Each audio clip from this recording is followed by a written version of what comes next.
दोस्तों, हिंदू धर्म के महान महाकाव्य रामायण और महाभारत अपने आप में हजारों रहस्य समेटे हुए हैं। इन्हें जितनी बार पढ़ा जाए और समझा जाए उतनी बार हजारों रहस्य निकलकर सामने आते हैं।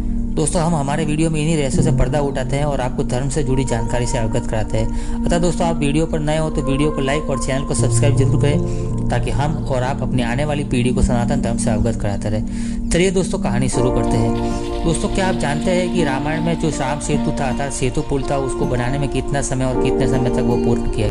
दोस्तों, आज हम आपको रामायण से जुड़े कुछ तथ्य बताने जा रहे हैं। अतः दोस्तों, आपसे निवेदन है कि धर्म से जुड़ी किसी भी जानकारी को पूरा जरूर देखें। दोस्तों, अधूरा ज्ञान अंधकार की ओर ले जाता है। चलिए दोस्तों, शुरू करते हैं। दोस्तों, रामायण के अनुसार समुद्र पर पुल बनाने में 5 दिन का समय लगा था। पहले दिन वानरों ने 14 योजन, दूसरे दिन 20 योजन, तीसरे दिन 21 योजन और चौथे दिन 22 योजन और 5वें दिन 23 योजन पुल बनाया था। इस प्रकार कुल 100 योजन लंबाई का पुल समुद्र पार बनाया गया। यह पुल 10 योजन चौड़ा था। दोस्तों, 1 योजन 13 से 16 किलोमीटर तक का होता था।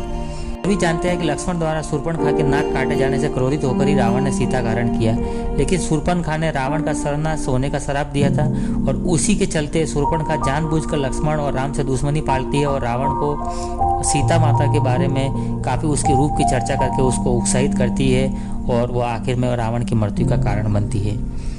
दोस्तों, कहते हैं कि जब हनुमान जी लंका में आग लगाई थी और वह एक सिरे से दूसरे सिरे तक जा रहे थे, तब उनकी नजर शनिदेव पर पड़ गई। वे एक कोठरी में बंधे पड़े थे। हनुमान जी ने उन्हें बंधक मुक्त किया और मुक्त होने पर उन्होंने हनुमान जी से बल बुद्धि की परीक्षा भी ली। तब उन्होंने यकीन हो गया कि वह सचमुच में भगवान रामचंद्र जी के दूत है और हनुमान जी से कहा कि इस पृथ्वी पर जो भी आपका भक्त होगा उसे मेरी कुदृष्टि से दूर ही रखूंगा और इसे कभी भी कष्ट नहीं दूंगा। इस तरह शनिवार को भी मंदिरों में हनुमान चालीसा का पाठ होता है और शनि मंदिर में भी हनुमान चालीसा का पाठ और आरती गाई जाती है।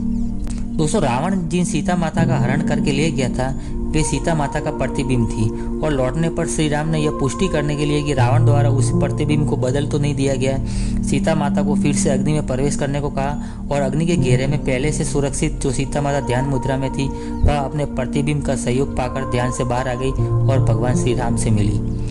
अब दोस्तों, कहा जाता है कि आधुनिक काल में जो वानर थे, हनुमान जी थे, जो वास्तव में बंदर नहीं थे, एक वानर प्रजाति से संबंध रखते थे।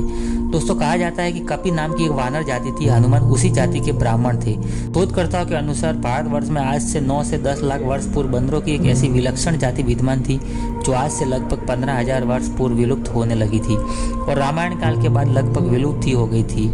इस वानर जाति का नाम कपि था। मानवनुमा यह प्रजाति मुख और पूंछ से बंदर जैसी नजर आती थी। दुर्भाग्य से भारत में कपि जाति लगभग समाप्त हो गई है, लेकिन कहा जाता है कि इंडोनेशिया के देश बाली नामक द्वीप पर अभी भी पूंछधारी मनुष्यों का अस्तित्व विद्यमान है।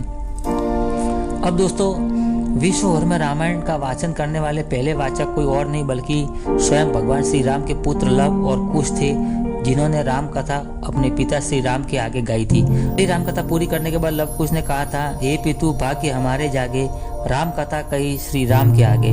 तो दोस्तों, रामायण कथा के पहले वाचक लव और कुश थे जो कि भगवान श्री रामचंद्र जी के बेटे थे। दोस्तों, जानकारी अच्छी लगी है तो वीडियो को लाइक जरूर करना और अगर इसी प्रकार के और वीडियो पाना चाहते हैं तो हमारे चैनल को सब्सक्राइब करना ताकि हम और आप जुड़े रहे सनातन संस्कृति के साथ। चलिए दोस्तों, मिलते किसी एक और वीडियो में, तब तक अपना ख्याल रखना। जय श्री राम।